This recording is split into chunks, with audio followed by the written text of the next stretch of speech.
Welcome, everyone, and thank you for joining us here today for another fascinating, if not intriguing, webinar program.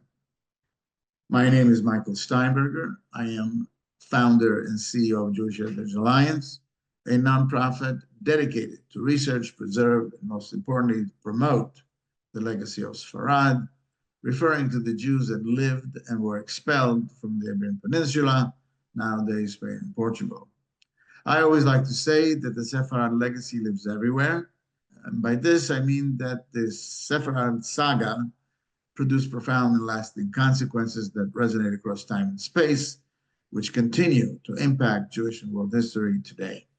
And so, after considerable discussions, we decided to tackle a topic that many have considered taboo, the history of slavery, including the involvement of Jews and conversos, Jews that were forced to convert to Christianity, also referred to as New Christians. As ominous as this may sound, slavery had different meanings throughout history.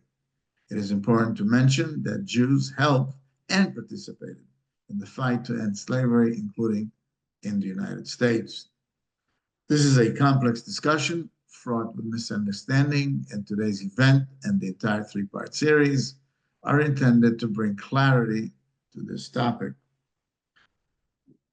In order to broaden our scope and expand our reach, we developed a strategic alliance and partners consisting of global organizations, institutions, and individuals, covering the private and public sectors that together create a voice of the collective, thereby amplifying our message.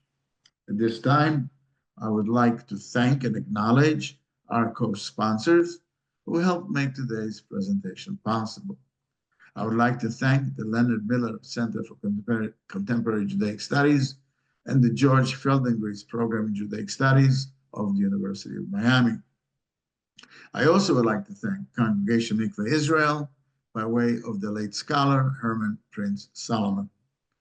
I would like to thank and acknowledge our co-hosting partners for helping promote today's event, and they are the Greater Miami Jewish Federation, the Center for Advancement of Jewish Education, also known as CAGE, also in Miami, the Amon Museum of the Jewish People, the Society for Crypto-Judaic Studies, the European Jewish Community Center, the Women's International Zionist Organization of Florida, known as WITSO, and last but certainly not least, our friends at Reconnectar. Thank you one and all. Please feel free to contact us should you or your organization wish to sponsor any of our future events. And now, let's get started. At this time, I would like to introduce today's moderator, my friend and colleague, Dr. Isaac Amon.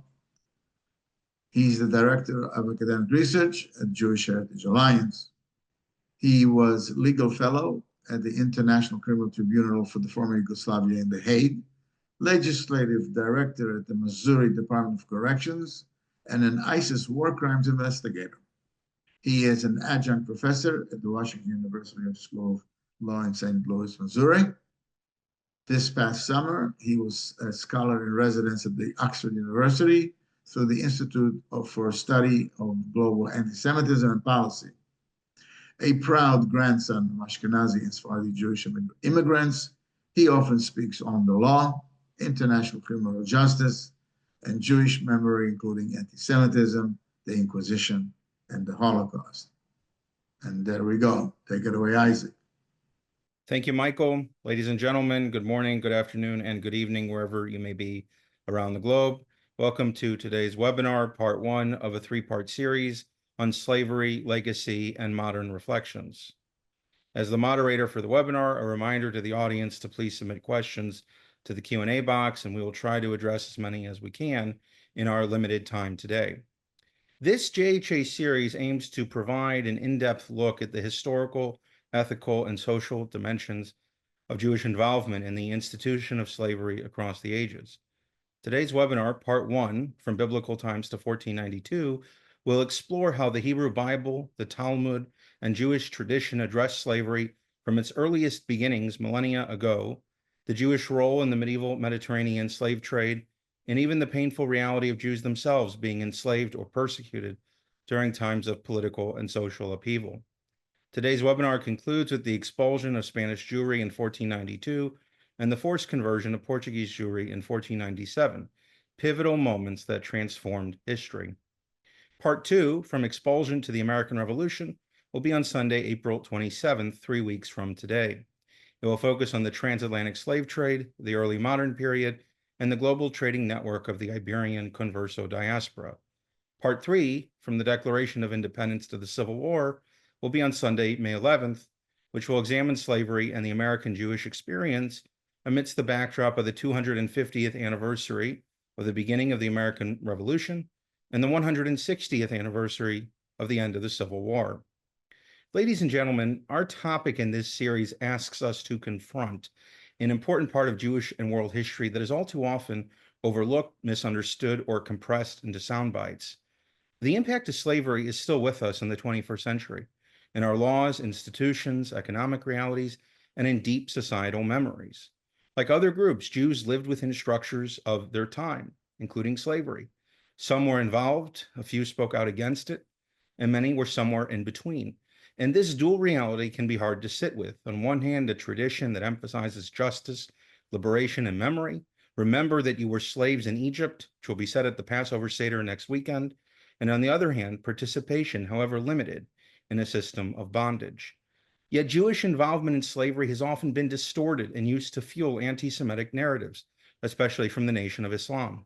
This makes the truth only more vital, because if we don't deal honestly with history, however unpleasant it may be, it leaves space for conspiracy to grow, as indeed it has.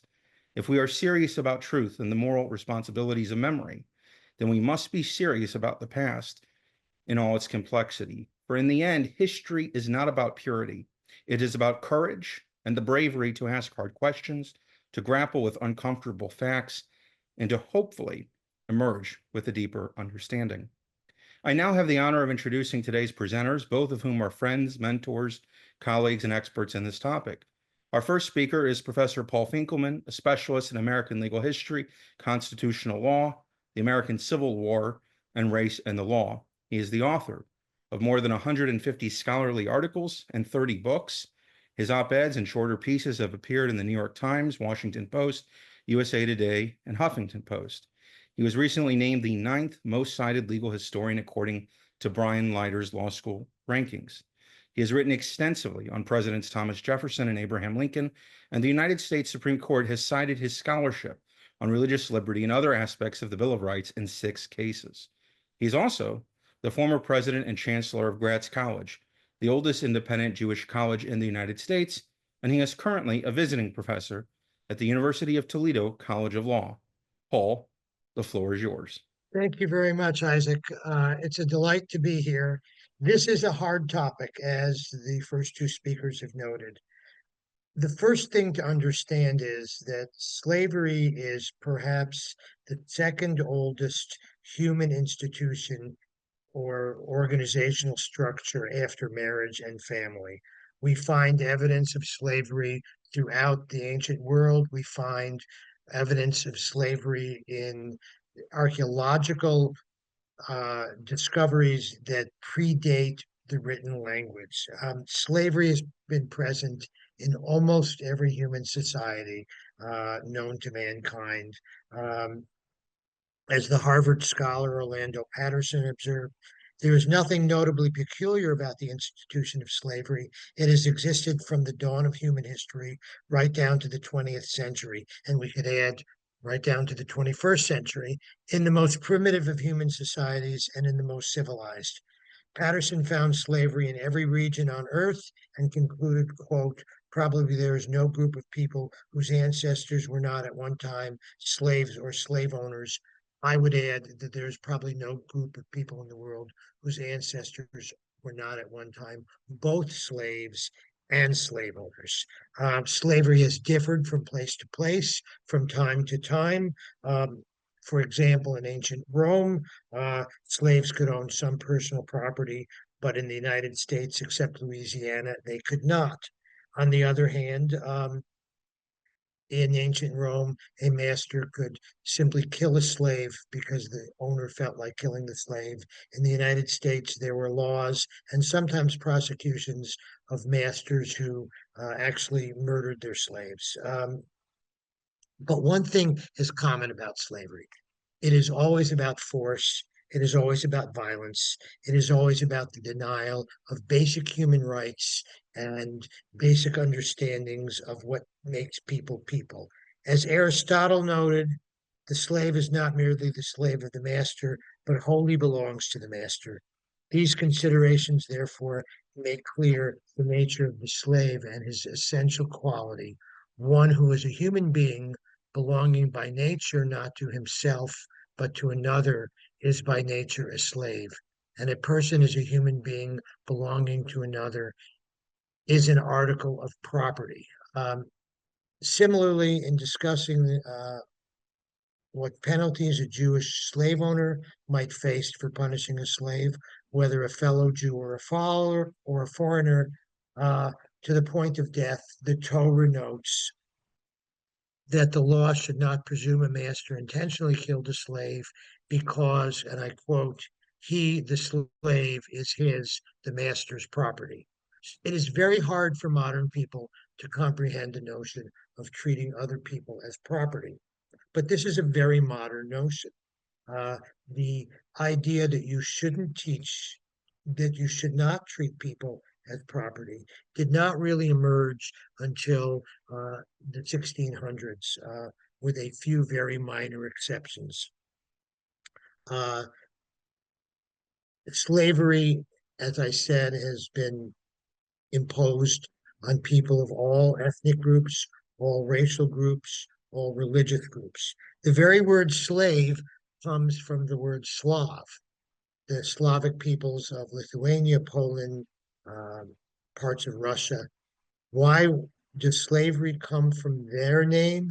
Because in the post-Roman world, the largest slave owners were the Vikings or the Norsemen, who left Scandinavia, crossed the sea to Poland, to Lithuania, into Russia, kidnapped people, brought them around Denmark, around France, and into the Mediterranean, where they were sold in slave markets in southern France, Italy, Greece, what is today Turkey, what it was once Yugoslavia. And so if we were to get in a time machine and go to, say, the city of Marseille in the year 500 or 600, we would see blue-eyed blonde people being whipped, carrying heavy burdens, and we might ask, who are those people? And our guide would say, oh, they are Slavs. And so the word Slav morphs into the word slave. By the 1100s, the English language begins to use the word slave for people held in bondage. Before that, in Latin, the word slave was the word service, which meant somebody who served other people. Slavery continues to exist in Europe until at least the middle of the 1600s. Slavery is supported by the Roman Catholic Church well into the 1600s. Protestant denominations after the Reformation also have no problem with slavery. And indeed, one of the arguments in favor of enslaving people from other countries is that they were not of your religion. So that in the mid 1400s, before the discovery of what we call the Americas, popes indicated that it was perfectly okay to enslave people from other cultures if they were pagans. Similarly, the Protestant churches of Northern Europe, of England, also had no problem with enslaving people. And in fact, they said slavery is a good thing because it is bringing the gospel to these people from Africa or Native Americans or later people from Asia who don't have the gospel. So slavery was seen as perfectly acceptable in the world. In the 1880s, Europeans agreed that they should stop enslaving people, and the Berlin Conference of 1884, followed by something called the Berlin Act of 1885, led almost all of the countries of Europe to ban slavery. 5 years later, in 1889, Belgium, the Brussels Act was the first comprehensive multilateral treaty directed specifically at ending the African slave trade. So we see slavery ending not that long ago, in the time of my grandparents or people's great grandparents. Slavery was ending. The League of Nations in 1926 mobilizes international cooperation for the abolishment of slavery throughout the world. And by 1930, you could find slavery in only a very few places. And Europeans congratulated themselves on ending slavery. But of course, we know that was very short-lived, because in the Soviet Gulag, and then in the German Nazi Third Reich, and in the Japanese Empire, slavery reemerges.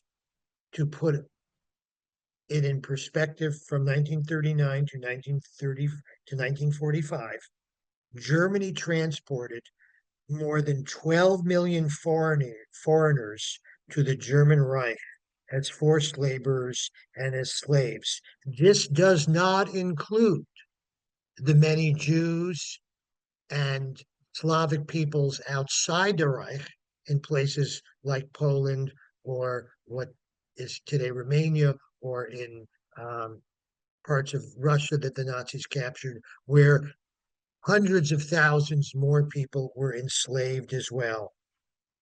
At the Nuremberg trials, there would be Nazis who would be convicted and hanged for enslaving other people in violation of the laws of the time. The German Minister of Labor was hanged after World War II for enslavement. After the war, the United Nations forcefully condemned slavery in the Universal Declaration of Human Rights in 1848. I'm sorry, in 1948, precisely, by the way, at the time that the United States is also, I'm sorry, precisely at the time that the United Nations is also in the process of allowing the partition of Palestine to create the nation of Israel. Now, slavery was common in the world that the ancient Hebrews came from, who would later morph into the Jews. Not surprisingly, these ancient people had slavery, and this would matter for Jews who come to British North America, because on its face, Jewish law permitted slavery. This is hard for us to come to terms with, but if you read the Torah, it's quite clear. Almost all ancient cultures preferred to enslave foreigners. Ancient Greeks considered all foreigners to be barbarians, ripe for enslavement. Biblical law made it far easier to enslave a stranger than it was to enslave a fellow Jew. But members of both societies ended up enslaving people from their own country, their neighbors, their co-religionists. As the historian Moses I. Finley observed, while most classical slaves were foreigners, there were Greek slaves in Greece and Italian slaves in Rome. And similarly, there were Chinese slaves in China, Russian slaves in Russia, and there were Jewish slaves in ancient Israel. Slavery existed among the ancient Hebrews and the post-Sinai Jews.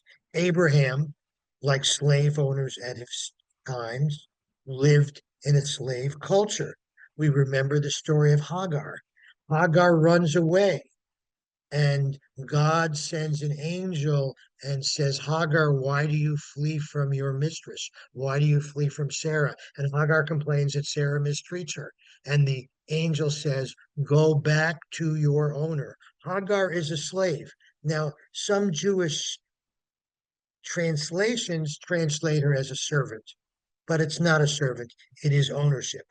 And as we know, Abraham has children with Hagar, just as slave owners throughout the world have children with their slaves. One of the differences between ancient slavery and modern slavery is that when an ancient slave owner had children with a slave, the man usually considered those children to be his legitimate children and his legitimate heirs.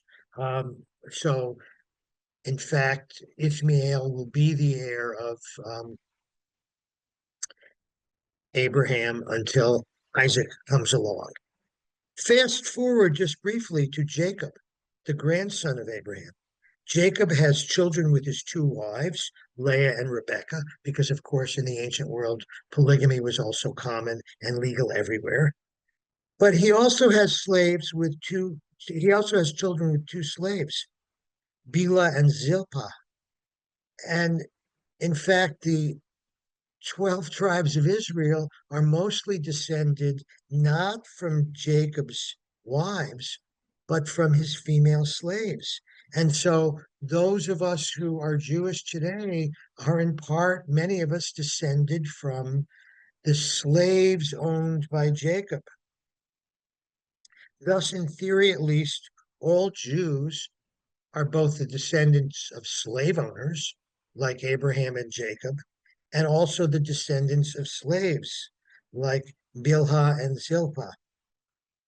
The story of Hagar illustrates the unpleasantness of slavery and the desire always of slaves to escape their bondage. Hagar's story would be very important in the 19th century United States, and we will get to this issue in the third session of this series later on. But it is worth knowing that when Northerners complain about the fugitive slave laws, when Northerners said we should not return a fugitive slave to the South, Southern ministers over and over again said if it was good enough for God to send an angel to send Hagar back to Abraham, then surely you Northerners should obey the Constitution and send slaves back to us. The story of Joseph underscores the acceptance of slavery. Joseph is, of course, the favorite son of Jacob. He is the son with the coat of many colors. He is a 17-year-old who relishes his father's favoritism, and brags to his older brothers about it. And the Bible tells us that his older brothers, quote, hated him and could not speak a friendly word to him. When their hatred boiled over, the brothers sold Joseph for 20 pieces of silver to the Ishmaelites who brought Joseph to Egypt. Now, the people who bought Joseph assumed he was a slave because he was bloody, his clothes were torn, he was no longer wearing his fancy coat of many colors, and the people who sold him into slavery, his brothers, appeared to be his owners. Nobody doubted Joseph was a slave, and Joseph goes down into Egypt, and of course he is treated as a slave. That will ultimately lead to Joseph's rise because he can interpret dreams. It will ultimately lead to his freedom. And again, one of the things that makes ancient slavery different than what will emerge in the United States is the idea that a slave could go from being a slave to being a free person, and in Joseph's case, being the number 2 person in Egypt. It is hard to imagine an African American in the United States rising from slavery to being the number 2 person in a presidential administration or even in a governor's administration. I will be finishing in just 1 minute because I want to move on to let my colleagues speak. But it is important to note how the law of the Bible deals with slavery, because we begin with the notion that we were slaves in the land of Egypt. And in fact, we celebrate Passover this week. And it begins by saying we were slaves in Egypt and the Lord brought us out of Egypt with an outstretched arm. We celebrate the Seder. And so the Jews receive the 10 Commandments at Mount Sinai. And it begins by saying we were slaves in Egypt and God freed us. But the 5th commandment says that on Shabbat, you should not make your slave work as well as the other people in your family. And again, the translations often use the word servant because nobody likes to use the word slave. Translations are political and ideological as well as linguistic. The Sabbath provision suggests a level of humanity for Jewish slave owning. That is, slaves shouldn't work on the Sabbath. And by the way, most American slave owners, the overwhelming majority of whom were Christians, either Protestants or Catholics, would also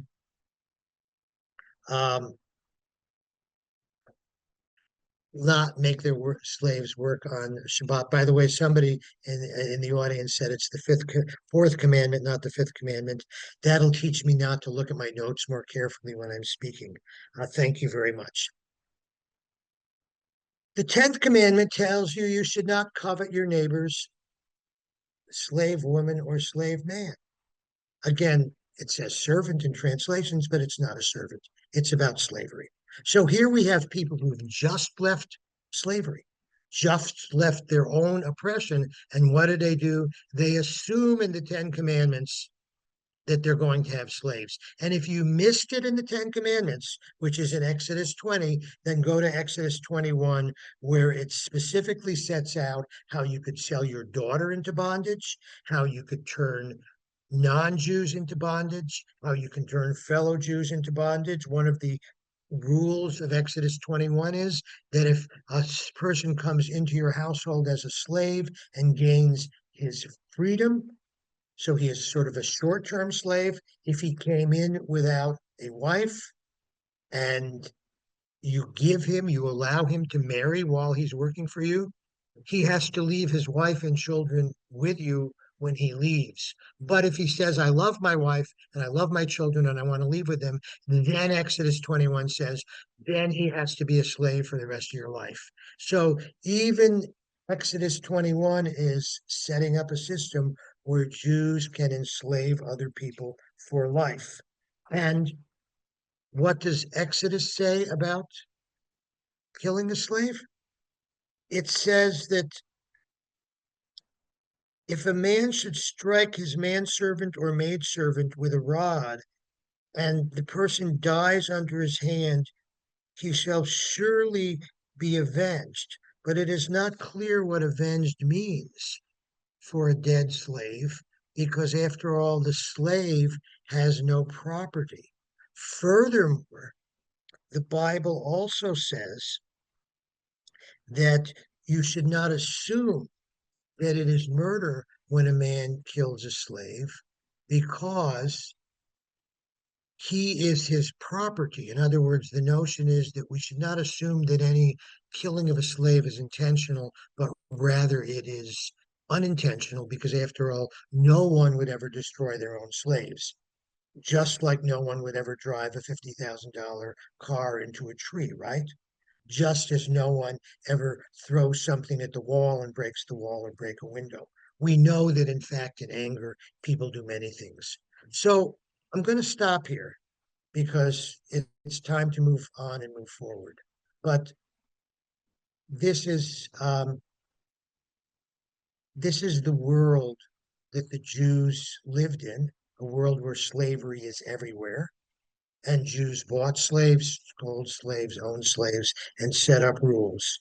And later, in the 19th century, the mostly Christian leaders of the American South would use the Jewish Bible quite often to defend the system of slavery that they had.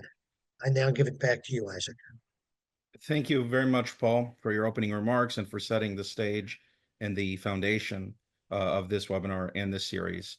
We now turn to our second speaker, Hacham, or Rabbi Dr. Yehonatan Elazar Demota, who was born in Miami. He comes from a long line of Sefardi families from Spain, Portugal, and North Africa, which established themselves in the Caribbean before migrating to the United States of America.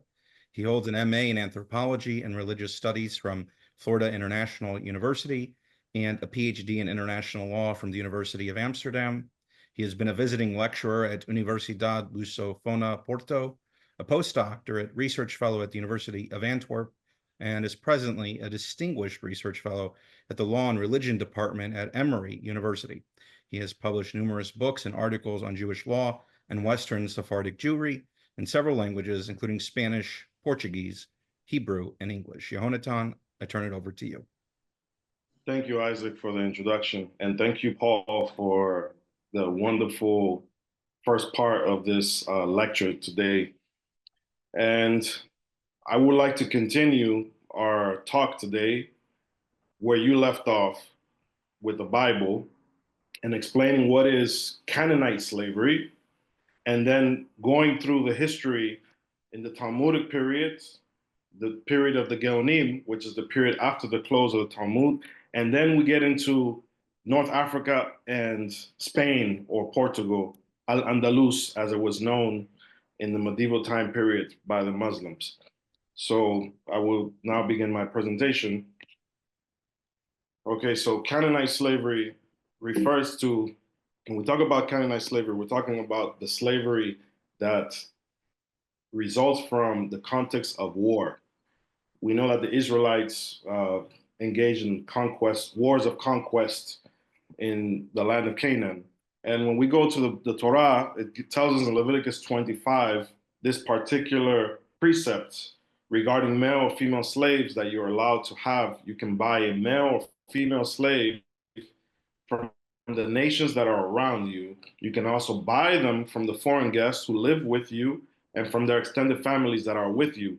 Who were born in your land. These can belong to you as property. You can pass them on to your children as inheritance that they can own as permanent property. You can make these people work as slaves, but you must not rule harshly over your own people, the Israelites. So we see here these key words which are highlighted in red: buying slaves from among the nations. They are property and they are also inheritance. You can pass them down. And they are considered to be permanent property. This was referring specifically to Canaanite slaves. Now, here are some of the characteristics about Canaanite slavery. 1, the slaves are ethnic Canaanites. 2, they are considered property. 3, they can be purchased. 4, they can be passed down as inheritance to one's children. And they are war captives. So within the context of war and the wars of conquest, Israelites then enslaved those peoples who were conquered by them. When we move forward during the Second Commonwealth of the Jewish people, at the time of the Mishnah and later in the Gemara, the Talmud, the rabbis rework this notion of Canaanite slavery. In Hebrew, Ebed Kena'ani. And one of the passages for the source of this law comes from the Babylonian Talmud, tractate Horayot, page 13a. And basically, the rabbis, in reworking this term, consider that any person who is not Jewish can be considered Ebed Kena'ani, regardless of their descent. So there's a ritual process to become a Canaanite slave, quote unquote. Jews purchase non-Jewish slaves. If the slave is a male, he must be circumcised and undergo a ritual immersion. If it was a female, she undergoes solely ritual immersion. This is the first immersion that takes place. Then during the next 12 months, the slave owner must convince the slave of joining the Jewish people. If the slave becomes a naturalized citizen of the Jewish people, he or she must undergo a second ritual immersion, becoming full-fledged Jews. So this is the process. If the slave does not become a naturalized citizen voluntarily, then he or she must be sold to non-Jews and goes back to being slaves. Now, in another passage of the Talmud, the Babylonian Talmud, Yevamot 48b, we have 3 legal opinions. We have Rabbi Akiva, Rabbi Ishmael, and we have Rabbi Yehoshua ben Levi. Rabbi Akiva says that a male slave must be circumcised immediately upon purchase. Rabbi Ishmael states that one can keep his male slave while uncircumcised. And Rabbi Yehoshua ben Levi says that the Jewish slave owner has up to 12 months to convince his male slave to undergo circumcision, after which he must be immersed in a ritual bath. So when we talk about halakha, Jewish law, practical law, the law follows Rabbi Yehoshua ben Levi. Now, here's some comparisons between the biblical versus Talmudic, just for us to be able to understand clearly. In the biblical Canaanite slave framework, slaves are ethnic Canaanites. They are perpetual slaves, and slaves cannot become part of the Israelite nation. However, in the Talmudic framework of Canaanite slavery, it is not restricted to ethnic Canaanites. It allows for emancipation of slaves, and which could lead to the Jewish or the naturalization of the Jewish people. They can become Jews through proselytization. Now, at the close of the Talmud, we have a period called the Gaonic period, which is roughly from the 6th century to 11th century. And the center of Jewish law and authority shifted from Palestine to Babylon and Persia. During this period, Jews owned and utilized slaves mainly for domestic purposes. Some of those slaves were Christians who never became Jews. During that time, we have various legal opinions of the Geonim, the legal authorities. And Rabbi Amram Gaon in the 9th century says, one cannot keep a slave that does not want to voluntarily join the Jewish people. One should understand that upon manumission, the slave had full status within the Jewish community. So that's in the Sha'arei Tzedek, which is one of the responsive literature of the Geonim. And what we understand from here is that Jews take slaves who are going to become Jews at some time after their service. Then we have Rabbi Kohen Tzedek Gaon in the 10th century, who says a Jewish slave owner must circumcise the male slave immediately upon purchase. So this follows the tradition of Rabbi Akiva. On the other hand, if the purchaser had made a stipulation to circumcise the male slave at a later date, he had up to 12 months to do so. Otherwise, the master must sell the slave. So that follows the Talmudic opinion of Rabbi Yehoshua ben Levi. Then we have Rabbi Hague Gaon, who states in the 10th and 11th century, in a place where Jews fear that unconverted slaves will reveal Jewish secrets to those who seek after Jewish souls and blood and bring danger of war upon Jews, unconverted slaves should not be retained at all.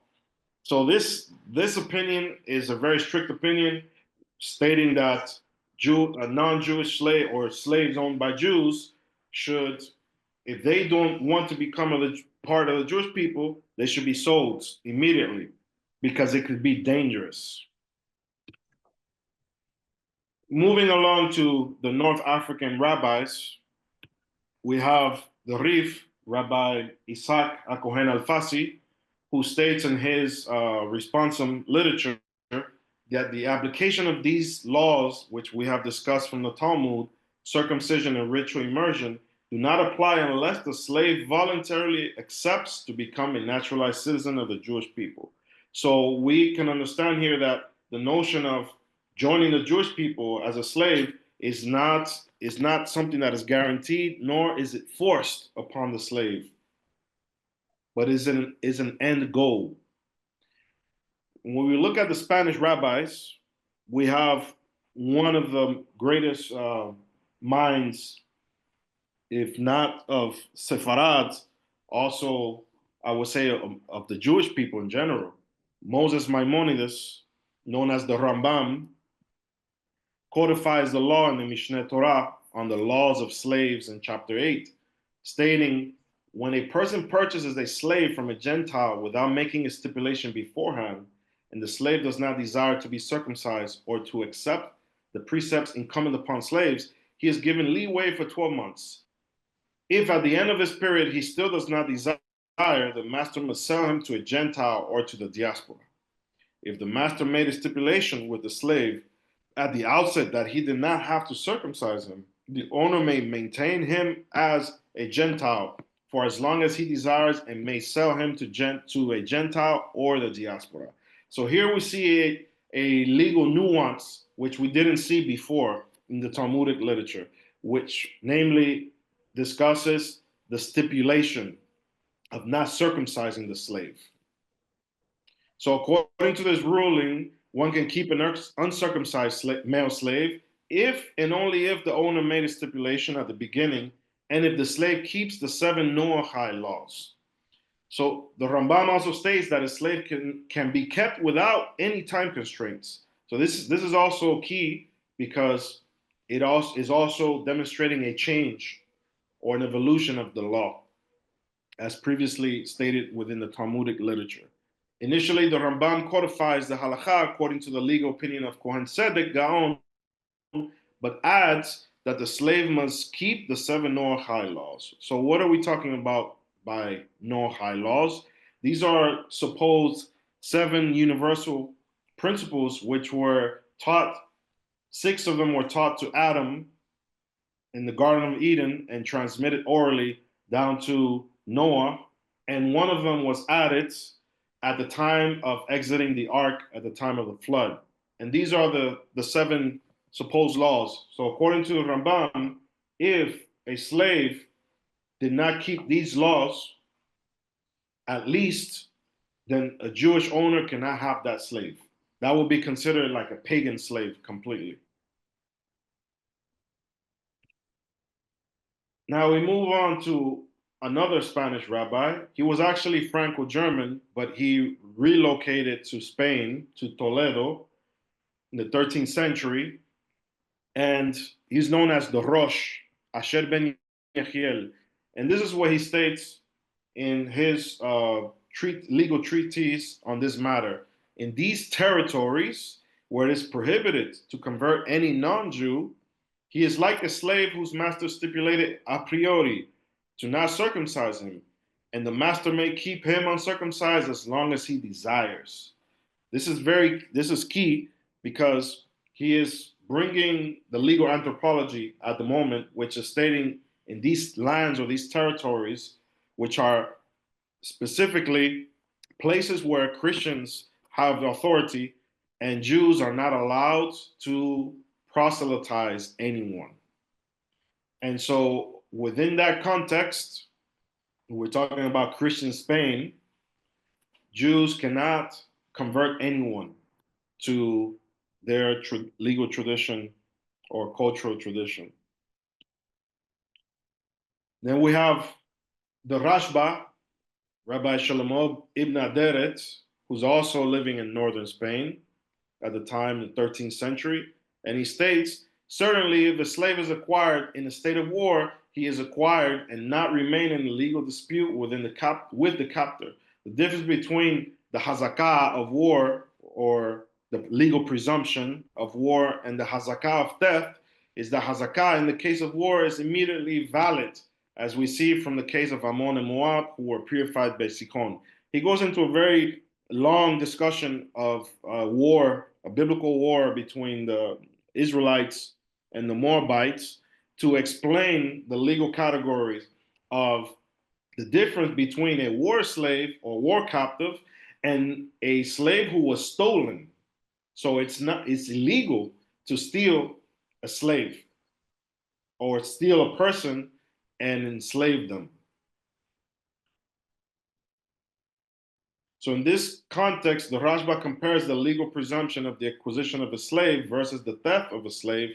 According to Jewish law, when an individual or nation acquires a slave because of war, the possession is established right away, without further dispute. This is due to the principle that in times of war, the victor has the right to take a possession of spoils, including slaves, without any legal contention from the original owner. This is very interesting within the context of Spanish law. There's a code of laws called Las Siete Partidas, and within the Siete Partidas, it mentions that the term servant comes from the Latin term servare, which comes from the context of war, where instead of killing people, killing the spoils, or killing those who are defeated, you will save them. Servare, from Latin, you will save them from death by enslaving them. So they become your servants, from the term servare. Conversely, possession of a slave by an act of theft is not immediately valid because theft is a criminal act and unlawful. Even if the slave holds onto a stolen slave, the original owner has the right of reclaim. So this is what the Rashba brings in his commentary. Now, when we talk about West African slavery, which is arriving to our topic in transatlantic slave trade, what we must understand is that the Arab Muslims have been enslaving peoples throughout the African continent since the 8th century. And it wasn't until 1445, on the approval of King Henry, who sent the captain João Fernandes from Portugal to the Bay of Argan. In a year's time, he had acquired invaluable knowledge about markets and had won over the locals. He learned where European goods could be traded for gold and for slaves, and the transactions were made through the Muslim merchant Ahude Meimam. And the history tells us that João Fernandes learned the trade and then he taught it to the Portuguese. And that's how the Portuguese entered this West African slavery. Now, at the same time, when Muslims sacked the city of Constantinople, which was under Christian rule, Nicholas V, who was the Pope at the time, issued a bull called Dum Diversas, in Latin meaning diverse things, allowing for the King of Portugal to subdue Saracens, pagans, and other unbelievers, even to reduce them to perpetual slavery. And so here, this religious document is allowing for Portugal to enter into West Africa and enslave pagans in order to raise funds for the armies in Constantinople to fight against the Islamization of Europe.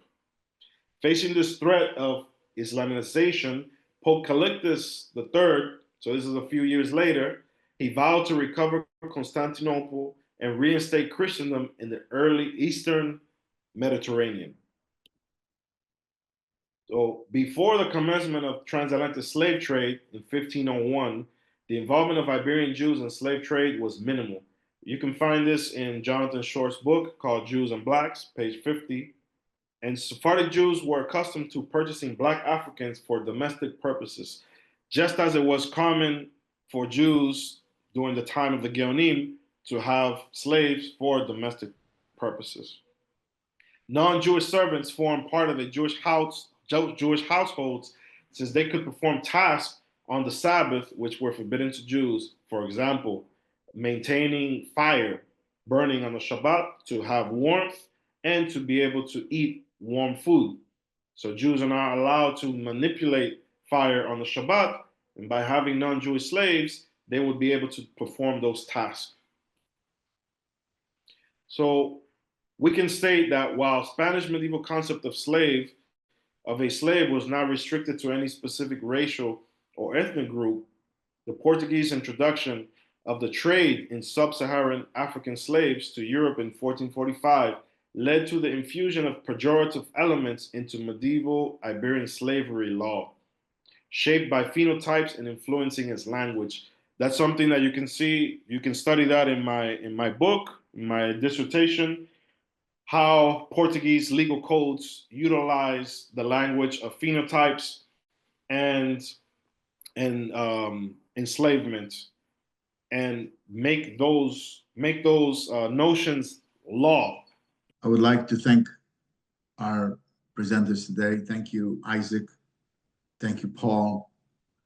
Thank you, Jonathan, for amazing delivery on a very sensitive topic. Thank you, one and all. At this juncture, we would like to make our appeal. You know, we bring you these amazing presentations for free, and we seek your support so we can continue to deliver these amazing programs. So please, thank you for those who have already helped, and we seek support and help from those who haven't, or those who have may continue to do so. Please do your best. We would really appreciate it.